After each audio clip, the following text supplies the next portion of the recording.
Olá, muito boa noite para você. Após reportagem da NTV mostrando o apelo desesperado da família de um idoso com AVC e insuficiência renal e que aguardava internado na UPA, o paciente conseguiu finalmente a transferência. No NTV News desta quinta-feira você vai ver também. Acusado de tentativa de homicídio é absolvido por falta de provas. Sujeira em lote no bairro Novo Sorriso é alvo de reclamações. Levantamento do IDEC mostra agrotóxicos em alimentos ultraprocessados de origem animal. Trocar almoço por lanche pode causar perdas importantes para o organismo. Os impactos das dietas restritivas e o efeito sanfona. Ex-vereador de Patos de Minas oficializa a candidatura a deputado estadual. Cadastramento escolar para educação infantil começa na próxima semana. Igreja promove campanha para ajudar famílias carentes no bairro Jardim Esperança. A preparação do setor defensivo do Mamoré para a disputa da 2ª Divisão do Mineiro, que começa no dia 6 de agosto. Esses são alguns dos destaques do NTV News, que começa a partir de agora.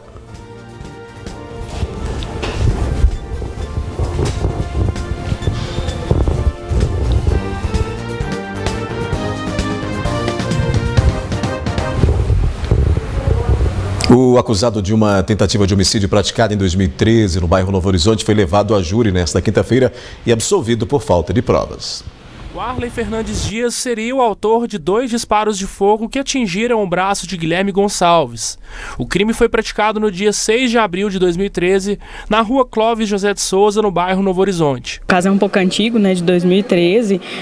A acusação, na verdade, era de um homicídio tentado, com o qualificador do motivo torpe, E ele estava supostamente numa bicicleta e desferiu uns disparos contra a vítima, que era o Guilherme. O acusado chegou a ser preso durante as investigações, mas respondeu ao processo em liberdade. De acordo com os autos do processo, durante o crime, Warley estaria junto de um amigo. Estava acompanhado de uma outra pessoa, tinha um outro réu no processo que acabou saindo porque foi desmembrado, mas ele veio a falecer depois. Warley foi defendido pelas advogadas Laura e Natália Araújo, que conseguiram a absolvição do réu ao provarem a ausência de autoria do crime. Desde o início do processo, os depoimentos são muito frágeis, não tem elementos concretos tanto da genitora, da vítima, tanto das outras pessoas, e os jurados reconheceram isso durante os debates, elementos frágeis, contradições, e tivemos então a absolvição do Warley aí desse homicídio tentado. Com a absolvição, o crime permanece não solucionado. Essa terceira pessoa que desferiu os disparos continua no anonimato, porque não foi o Warley, inclusive o Ministério Público levou isso em plenário, falando que vai deixar em aberto para que eventual ou futura investigação possa ocorrer para que ache, então, esse responsável, Uma moradora do bairro Novo Sorriso está indignada com a sujeira em um terreno próximo à sua residência e pede providências para dar fim aos diversos transtornos causados à vizinhança. O lote está localizado na rua Pirulito, no bairro Novo Sorriso. Um lote extenso, de esquina, que poderia ser um local de uma construção grande, mas o seu dono nunca construiu nada. O abandono atraiu até um criador de gado, que por um tempo cercou e deixou seus animais no local. Depois disso, o lote teve até um morador, mas atualmente só tem servido para o descarte irregular de lixo. E virando essa bagunça aqui, já tem 20 anos que eu moro aqui. Então era um mato, mas tudo bem. Agora ficou mais ainda, ficou pior, porque aqui tinha um morador ao lado aqui, aqui no fundo. Tanto que tem os cômodos lá, ele tomava conta, mas o dono veio, retirou ele daqui e mandou ele sair. Só que simplesmente agora não tem ninguém para tomar conta. A vizinhança, de sua maneira, tenta acabar com o mato, colocando fogo, o que não é o ideal, já que além de causar fumaça e poluição, causa a migração de animais peçonhentos, venenosos e perigosos para os seres humanos. Vem ratinho, vem tudo quanto é tipo de bicho, cobra, escorpião, mosquito. Aí tá vindo essas coisas que geram, que pica criança, que aqui tem muita criança, nessa casa aqui mesmo tem muita criança. Eu tenho a minha netinha, então aí tá muito ruim. A moradora acredita que a gestão deveria focar mais nas áreas que possuem residências, já que as avenidas do bairro estão sendo bem cuidadas. Depois que fez essa avenida, Eu acho que agora ele deveria dar prioridade para onde que tem as residências. Não é só avenida, não. Porque a avenida tu passa carro, né? E nas residências não, tem moradores ainda. Dona Maria Consuelo já pensou em vender a casa para fugir da situação. Porém, o comprador não fechou negócio por esse mesmo motivo. O prejuízo traz que eu já tentei vender minha casa 3 vezes e não consigo, por causa disso aqui. Eles falam que simplesmente parece uma favela, então traz um prejuízo enorme, né? E o prejuízo que traz é a gente poder pagar o PTU correto e eles não cobrar o PTU da pessoa também que é dono do lote vago.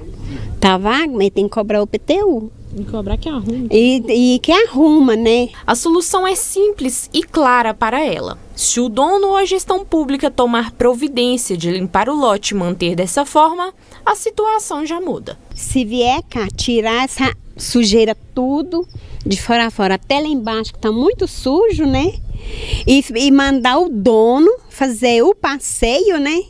Porque aí ele é obrigado, pelo menos, fazer o passeio. Aí sim, a gente fica satisfeita, a gente fica até, como se diz, despreocupada com algum bicho, pode picar as crianças, né?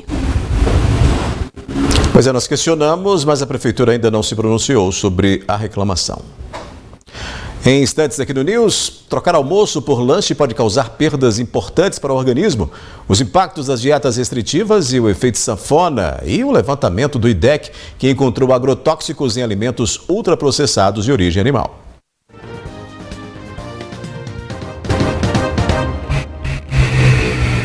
O Instituto Brasileiro de Defesa do Consumidor, o IDEC, publicou nesta quinta-feira a segunda edição de uma cartilha intitulada Tem Veneno nesse Pacote e alerta para o perigo dos alimentos ultraprocessados de origem animal, os problemas da contaminação com agrotóxicos e a ausência de medidas eficazes para a proteção da saúde dos consumidores. O levantamento do IDEC destaca que 14 dos 24 produtos analisados apresentaram agrotóxicos. Foi detectada a presença de agrotóxicos como o glifosato, o mais vendido no mundo, um polêmico herbicida que é considerado como capaz de causar câncer, e o AMPA, principal derivado do glifosato. O IDEC fez um ranking dos campeões. Em primeiro lugar, o empanado de frango da marca Seara, com 5 agrotóxicos. Em segundo lugar, o requeijão Vigor, com pelo menos 4 agrotóxicos. E em terceiro, o requeijão Itambé, com 3 agrotóxicos, empatado com o empanado de frango da Perdigão, com 3 agrotóxicos. A Seara respondeu que no mês de março deste ano forneceu respostas técnicas detalhadas sobre os itens supostamente encontrados em seus produtos e lamenta que esses esclarecimentos não tenham sido contemplados no relatório publicado. Todos os produtos avaliados respeitam os parâmetros para itens alimentares regulamentados pela Anvisa, informou a empresa. A Perdigão, do grupo BRF, esclarece que seus produtos são devidamente fiscalizados por órgãos competentes como a Anvisa e o MAPA, que utilizam padrões internacionais de pesquisa para a detecção de eventuais resíduos de defensivos agrícolas, eventualmente utilizados pelos produtores de insumo na ração animal. A Vigor informou que realiza controles de qualidade com os mais altos padrões encontrados no mercado. Sobre o estudo em questão, a empresa informa que não teve acesso às informações importantes para que pudesse, na ocasião, analisar e rastrear o lote do produto citado. O grupo Lactalis, da marca Itambé, ainda não se manifestou sobre este levantamento do IDEC. Substituir o almoço por um lanche rápido pode significar, em média, uma economia de R$30, mas a conta quem paga mesmo é o organismo. É preciso ficar atento para não fazer trocas menos nutritivas. Almoço é sagrado. Às 11 da manhã, já tem toda a variedade no buffet para montar um prato como manda a boa saúde. Mas na hora da balança, o peso no bolso escancara a inflação. Comer fora de casa ficou 23,53% mais salgado nos últimos 12 meses, segundo a Fundação Getúlio Vargas. Se a refeição está cara, pode ter certeza que os ingredientes também estão. O empresário fica na corda bamba para não repassar tudo para os clientes. Mesmo assim, tem freguês que não tem sido fiel. A gente vê que os clientes somem, às vezes a gente encontra na rua. conversa, pergunta, né? Às vezes ou por outras, né, alguma restrição alimentar, mas em grande parte sim pela questão financeira, porque às vezes quer almoçar aqui, né? Igual às vezes costuma dizer, eu queria ir lá todo dia, mas não posso, não consigo. Então se limita a um prazer de ir no restaurante, mas para tentar dar conta dos custos de casa, né? Você tem os vales refeições, são importantes, e um trabalhador bem alimentado, ele é um trabalhador mais produtivo, né? A literatura mostra isso, não só mais satisfeito, mais empenhado, mas ele gera mais produção para a empresa. Então, no fundo, essa situação do Brasil, que é um grande produtor de alimentos, onde a população se encontra nessa situação de precariedade alimentar, função do empobrecimento, da alta da inflação, leva também a uma armadilha de baixa produtividade, e tudo isso é parte dessa mesma cena na chamada fazenda do mundo, que é o Brasil. Alternativas existem para driblar os altos preços nos restaurantes. Preparar o almoço em casa e levar para o trabalho foi a opção da Natália, que não abre mão da saúde e da economia. Por causa da minha rotina corrida, eu tive que, assim que eu comecei a trabalhar, a me adaptar e arrumar um jeito de conseguir seguir minha dieta e fazer tudo certinho. Para isso, a opção que eu tive foi a de levar a marmita sempre comigo. Então, sempre no dia anterior, eu tenho o hábito de montar minha marmita, já coloco nas quantidades pesadinhas, tudo certo, de acordo com a minha dieta. E de quebra, além de conseguir seguir meu plano alimentar da melhor maneira possível, eu ainda economizo um dinheirinho, né? A gente sabe que não tá barato comprar no mercado, mas almoçar fora de casa é mais difícil ainda. E há quem encontre outra solução, essa nem tão conveniente assim. Se comparar o preço de um prato de comida para um salgado, é tentador se virar com um lanche. Um estudo de uma consultoria de mercado afirma que tem brasileiros fazendo essa troca. O número de refeições completas fora de casa caiu 3,3% nos últimos 2 anos no país. Já o consumo de lanches por volta do meio-dia subiu na mesma medida, 3,9%. Enquanto um almoço pode passar dos R$40 em média no Brasil, a conta da lanchonete com salgado e bebida fica em torno de R$10. Mesmo assim, a inflação também chegou nesses produtos e eles estão 11% mais caros neste ano comparado a 2021. O preço a se pagar vai todo para a saúde. Para grande parte, né, da população, o almoço é a refeição mais completa, né? Grande parte da população não tem aquela alimentação saudável ao longo do dia, então conta com o almoço para repor aquelas vitaminas, aqueles minerais. Então, essa substituição a curto prazo já pode gerar cansaço, né? Pode gerar também uma alteração dos exames bioquímicos também, os snacks que são muito ricos em gordura, muito ricos em carboidrato, pobres, né? Nutricionalmente falando. As guloseimas, né? Falando ainda sobre alimentação, você sabe o que é o efeito sanfona? Pois é, com alternância aí entre os efeitos de ganhos de peso e emagrecimentos. Então, estudos mostram que esta é uma condição que afeta muitas pessoas. Se você é daquelas pessoas que não sabe dizer qual é o seu peso, certo, pela instabilidade na balança, talvez você pode estar sendo vítima do efeito sanfona. E não adianta nada perder muito peso. Em poucos dias, está você de novo, triste e com novos dígitos para contar. É muito difícil, moço, porque a gente emagrece, vem a ansiedade, acaba com a gente engorda de novo. Porque desse vai e vem. Vai e vem. De acordo com essa nutricionista, especialista em emagrecimento, o efeito sanfona pode ser resultado de dietas muito radicais, em que os quilos perdidos, constituídos basicamente de líquidos, são recuperados com facilidade. Porém, é importante lembrar que o efeito sanfona também pode estar ligado com a predisposição genética de cada pessoa. Quando a gente fica muito tempo em um peso, o meu organismo entende que o peso ideal para ele é aquele peso, mesmo que seja com sobrepeso, com obesidade. Se eu fiquei muito tempo naquele peso, o meu organismo ele entende que aquele é o peso ideal para ele. Então ele vai lutar o tempo todo para voltar. Então é multifatorial. É a parte genética, é a parte dos hábitos alimentares, é a parte da falta de uma atividade física. Então tudo isso complementa essa parte realmente do reganho, né? No Brasil, menos da metade da população, ou seja, 47,2% das pessoas, praticam atividade física. O sedentarismo pode causar diversas doenças, dentre elas a obesidade. Na luta do engorda e emagrece, as alterações no corpo são fáceis de notar. As estrias e celulites, por exemplo, podem aparecer por essa condição. Diante de todas as transformações, o emocional também fica comprometido. Tem algo no seu corpo que te incomoda por esse efeito sanfona?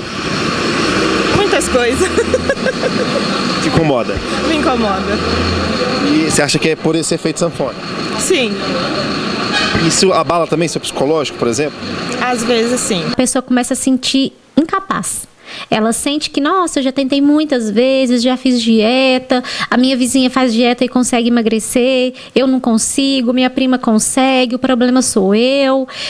Muitas vezes, por exemplo, a esposa começa a fazer, a mudar a alimentação, começa a querer emagrecer, o marido fala, você vai tentar de novo, já tentou várias vezes, não consegue. Então, isso mexe com a autoestima da pessoa. De acordo com o especialista, o ideal é evitar dietas muito restritivas.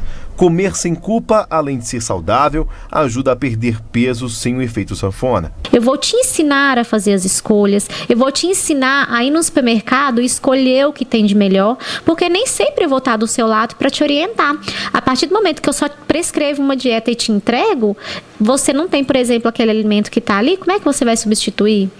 Você precisa saber. Então, é importante um nutricionista orientar, fazer esse trabalho educativo junto aos clientes. No começo pode até ser difícil, porém, a recompensa no final é satisfatória e tem explicação científica, afirma a nutricionista. A partir do momento que você senta e você se concentra naquilo que você está comendo, até o sabor melhora.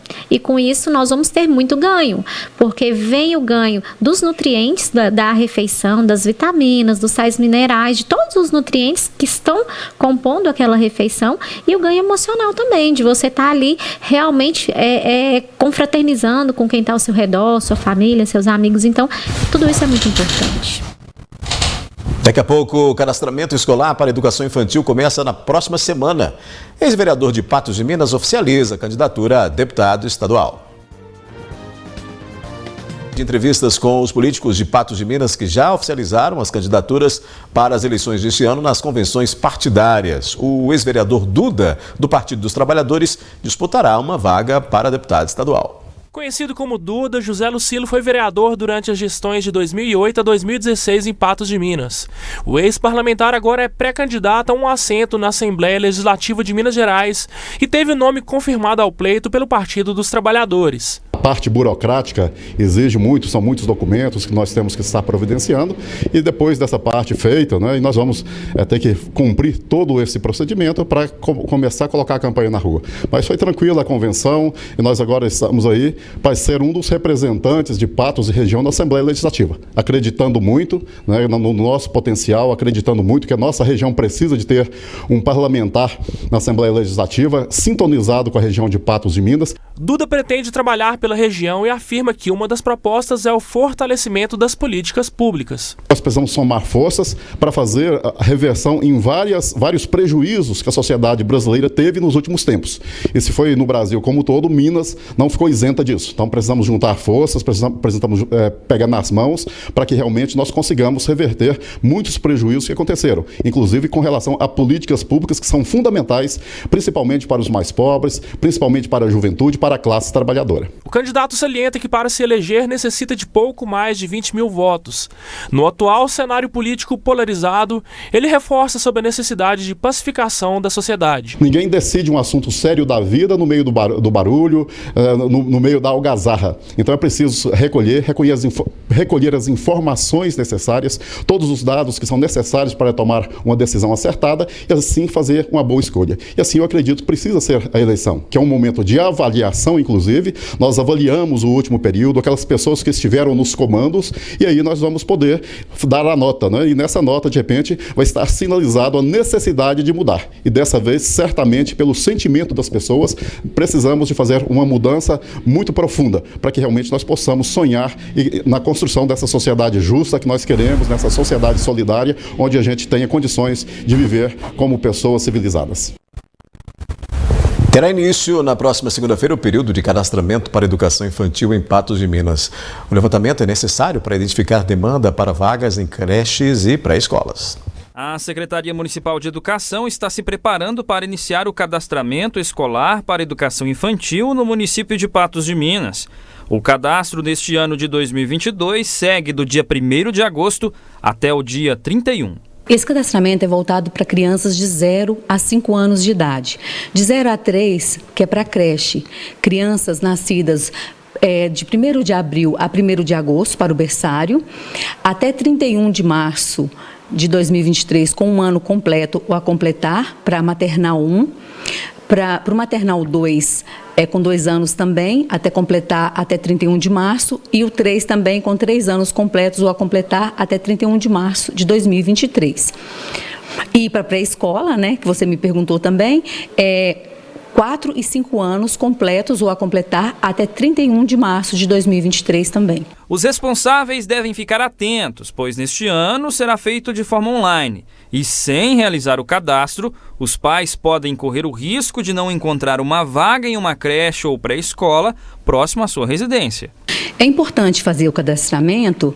O pessoal da creche, por exemplo, eles, quando faz o cadastramento, tem uma garantia maior de conseguir a vaga, porque se a demanda for adequada, se nós conseguirmos atender todo mundo, serão atendidos. Caso não seja, os que fizerem o cadastramento terão prioridade. Agora, na pré-escola, 4 e 5 anos, a vaga é garantida, independentemente do cadastro. No entanto, esse cadastro é muito importante para que a criança consiga uma vaga próxima à residência. Essa vaga depois não tem, essa vaga na escola próxima não vai ser prioridade. Para aqueles que residem no meio rural, a Secretaria de Educação irá disponibilizar, dentro da data limite, espaços reservados em escolas municipais e na própria sede da Secretaria, para utilização dos responsáveis. Nós temos algumas localidades que os meninos estudam, as crianças são trazidas aqui para Patos de Minas para que estudem aqui no meio urbano. Essas localidades precisam procurar a Secretaria para que seja feito o cadastramento aqui e para conseguirem a vaga, para garantirem a vaga. As matrículas para o ano letivo de 2023 serão iniciadas no dia 21 de novembro.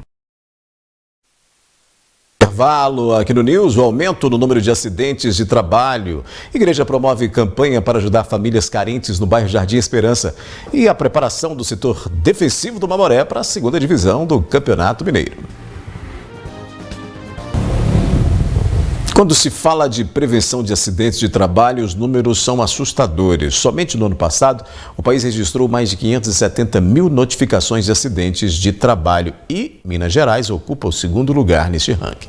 Os dados são da plataforma Smart Lab, que é uma iniciativa conjunta do Ministério Público do Trabalho e da Organização Internacional do Trabalho.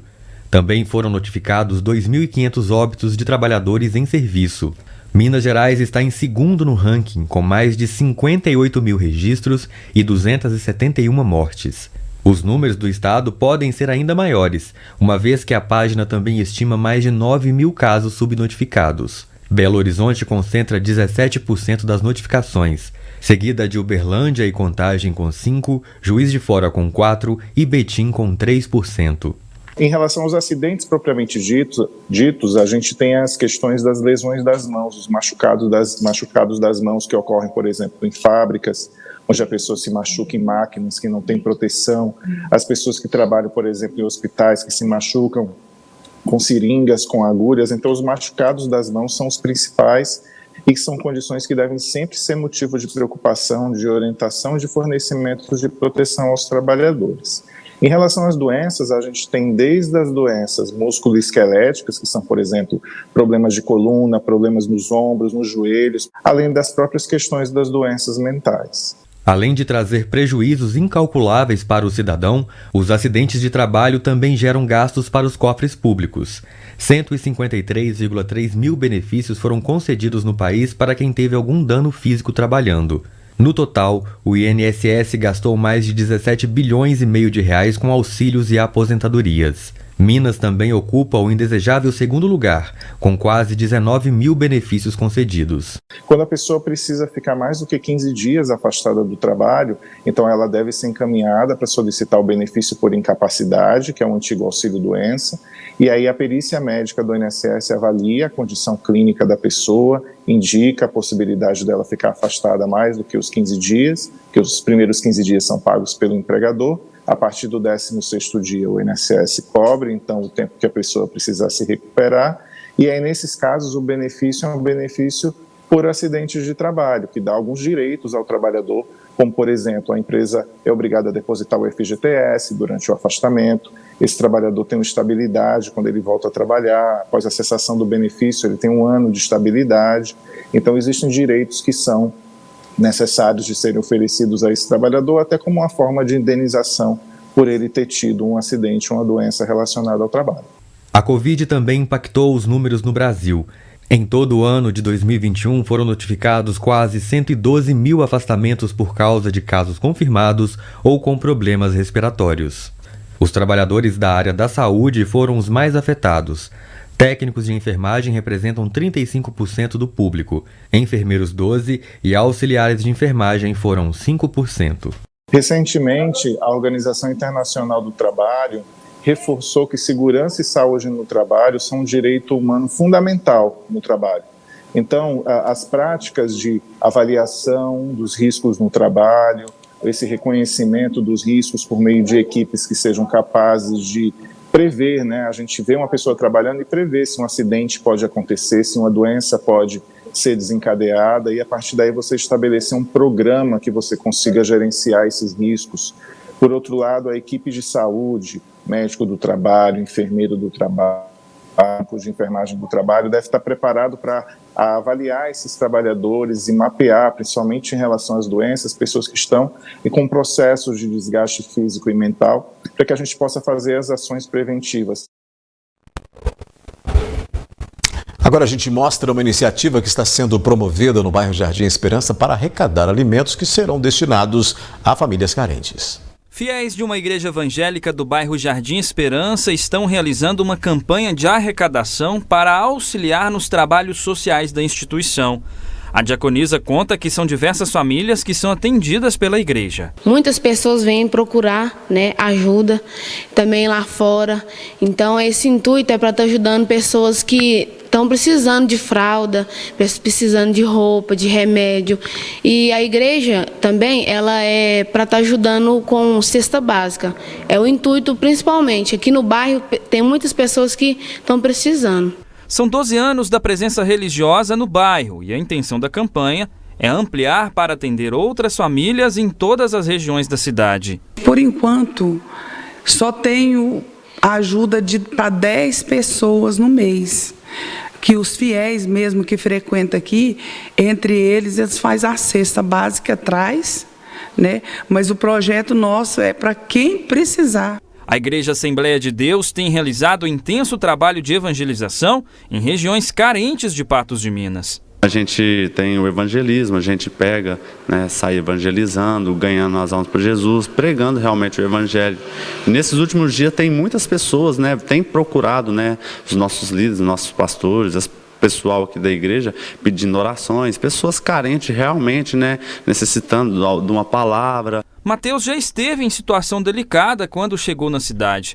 E a igreja, que hoje ele apoia nas ações sociais, o acolheu quando ele mais precisava. Pessoas vendo, que a gente não tem, é muito humilde, não tem muito dinheiro, aí as pessoas ajudaram bastante a gente em questão de fralda, em questão de remédio, e graças a Deus as pessoas aqui da igreja têm nos visitado, ora pela gente, sabe? Além da campanha de arrecadação de alimentos, a instituição também está recebendo doações de materiais de construção para ampliar o espaço do templo. O tamanho ficou pequeno para o tanto de pessoa que está vindo. Graças a Deus, Deus tem mandado, e tem salvado muitas pessoas que às vezes estão na vida errada, às vezes num crime ou até mesmo cumprindo pena, Tem muitas mães assim que tem marido preso e está precisando, e a gente precisa aumentar o tamanho do lugar né? E eu estou pedindo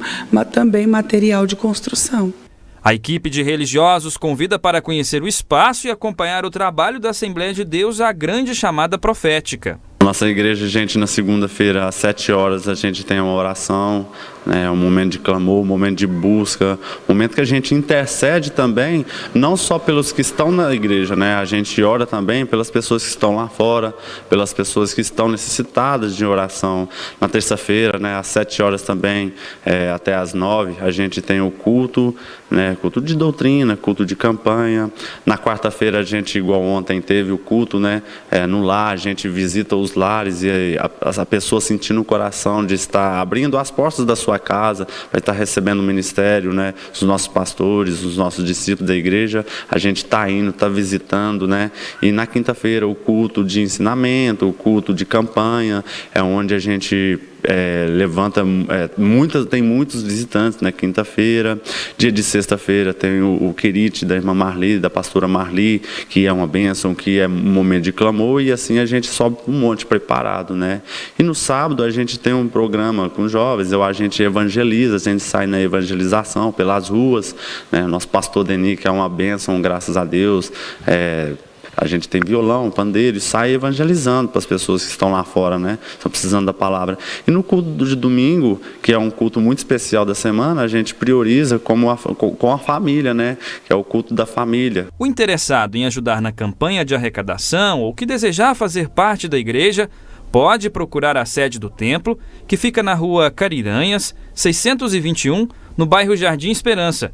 Ou ainda que deseja contribuir com a construção do espaço, pode fazer uma doação através do Pix 705-158-096-59.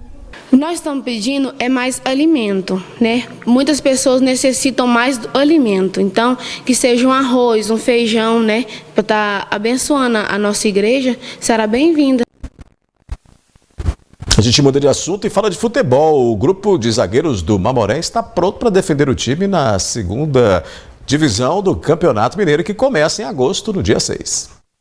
5 zagueiros foram contratados pelo Mamoré para recrutar o time que irá buscar o acesso ao módulo 2 durante a disputa da segunda divisão do Campeonato Mineiro. Nilo Oliveira é o veterano do quinteto. Com 31 anos, o atleta natural de Brumadinho jogou pela União Luziense antes de vir para o Verdão. Eu comecei nas categorias de base de Cruzeiro, Atlético, e me profissionalizei no América, onde disputei algumas partidas de profissional. Depois fui por Ipatinga, por diversos clubes de futebol mineiro e também do futebol nacional. Outra contratação é a do goiano Gerson, de 23 anos. Como profissional, eu comecei no Itumbiara, depois eu fui para a Matonense, e da Matonense eu fui para o Goiatuba, lá em Goiás também. Aí depois, em 2020, foi a época da pandemia, eu joguei no União Barbarense. Do União Barbarense eu fui para o Independente de Limeira, ano passado. Esse ano eu joguei no Lusiana, no Candango estadual, e agora estou aqui no Mamoré. Gerson já foi volante e lateral esquerdo e afirma que sempre gostou de defender. Eu comecei a jogar com 5, né, na escolinha, na minha cidade, e eu não era muito habilidoso. Então eu comecei jogando de zagueiro, aí um tempo joguei de volante, jogava de lateral e sempre joguei na zaga. Nascido no Rio de Janeiro, o zagueiro apelidado de Carioca é mineiro de coração e foi criado em Juiz de Fora. Antes do Mamoré, ele jogou por clubes paulistas como São Caetano, Água Santa de Diadema, além de times de Oswaldo Cruz, Barretos e Marília. Quando eu tinha 6 anos, saía chutando as latinhas na rua, né? Aí eu falei, meu pai falou, vamos te colocar numa escolinha e tal, e a escolinha que ele achou foi o Esporte Clube Juiz de Fora. Comecei em 2006, se não me engano. Era lateral direito.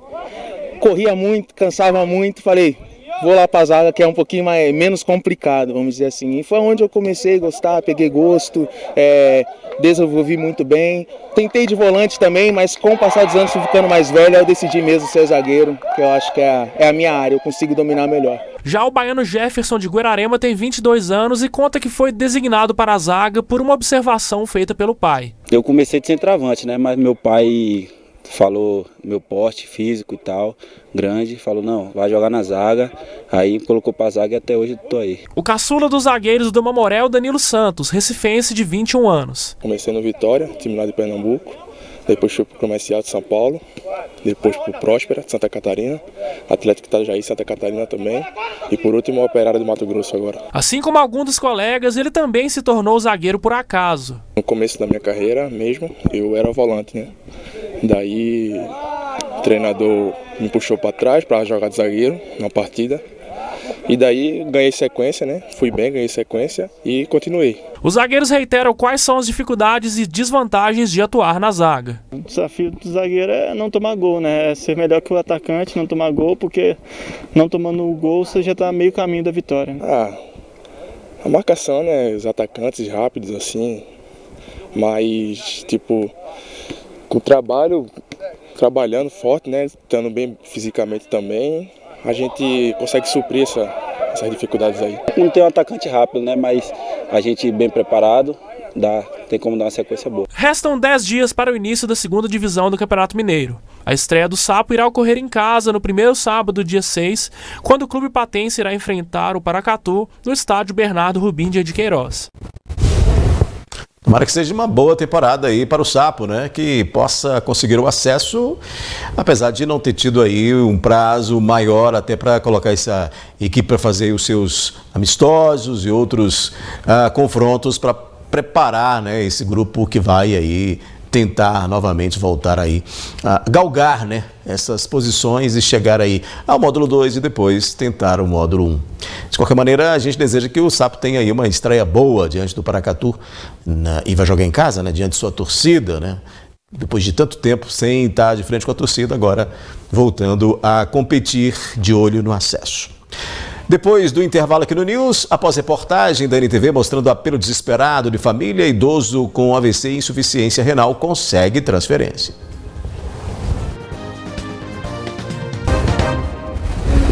Nós mostramos ontem aqui no NTV News o drama de um idoso de 78 anos com um quadro de AVC e de insuficiência renal que estava internado na UPA em Patos de Minas há pelo menos uma semana aguardando transferência.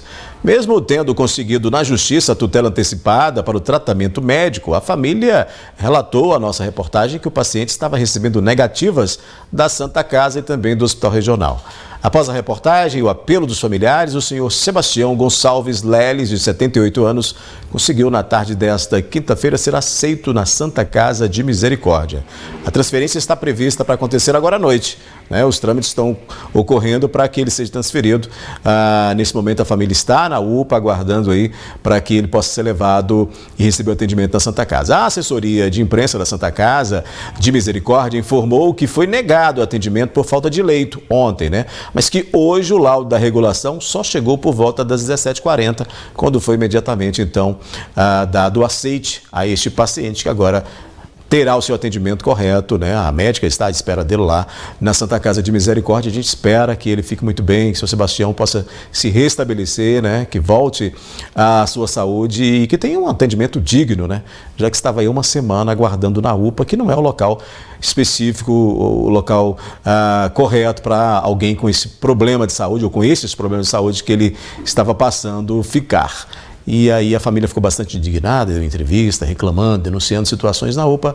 A gente espera que realmente o seu Sebastião possa ser transferido agora à noite e a partir daí ter um atendimento melhor. Olha, uma família de Maceió que está residindo em Patos de Minas tem passado por dificuldades e faz apelo para conseguir emprego, alimentos e roupas.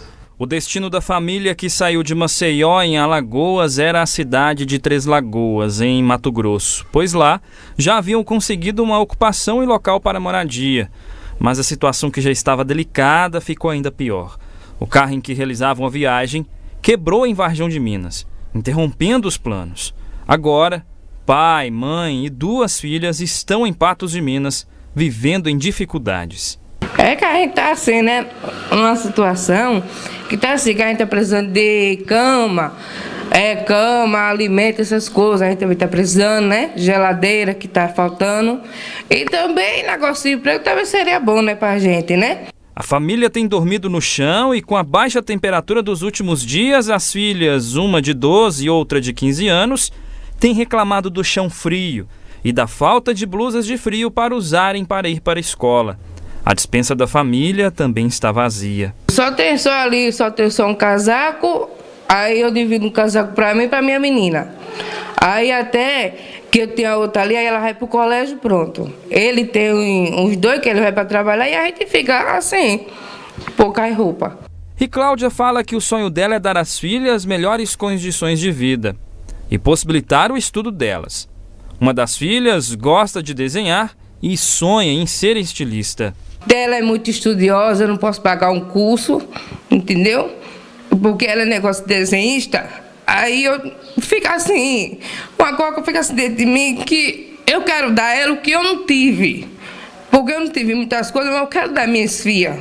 Para minhas filhas ser uma coisa na vida, dar futuro para eles, para mim, né, orgulho. Mas é uma coisa assim, que eu fico olhando assim, vejo muita gente com os filhos assim, dando orgulho. Eu digo, eu tenho que minha filha também dar orgulho, porque ela é desenhista, ela gosta de desenhar muito. O endereço da família para doações é a Avenida Arlindo Porto, 1289, no bairro Vila Rosa. O telefone para contato é o 34 98430 7532.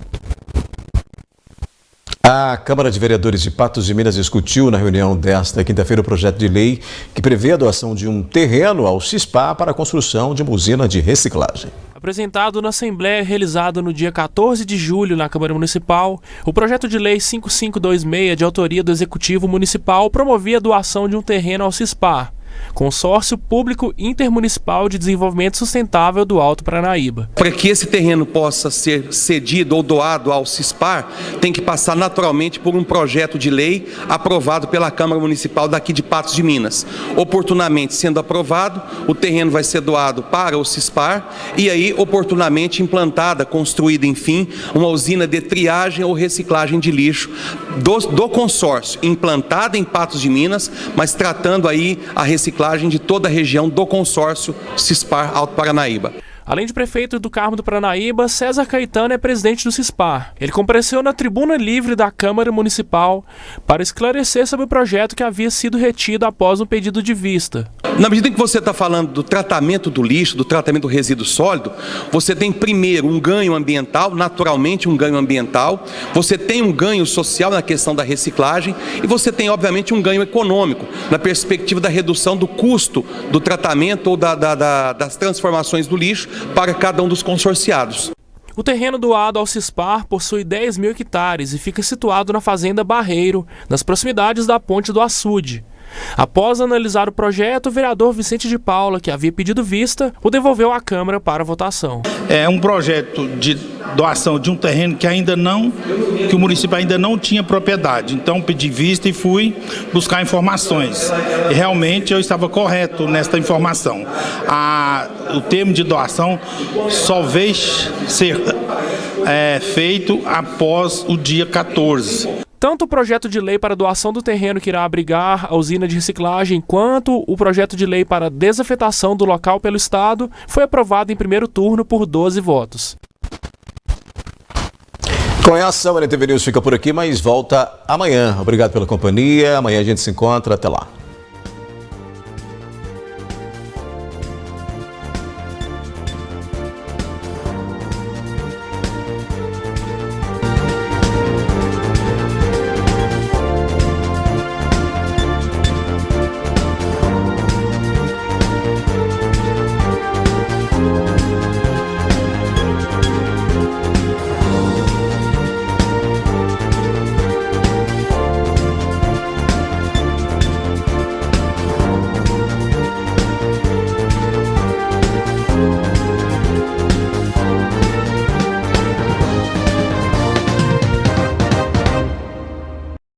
Chegou o aplicativo Pato Já. Baixe o app gratuitamente agora mesmo em sua loja de aplicativos. Disponível para iPhone e Android.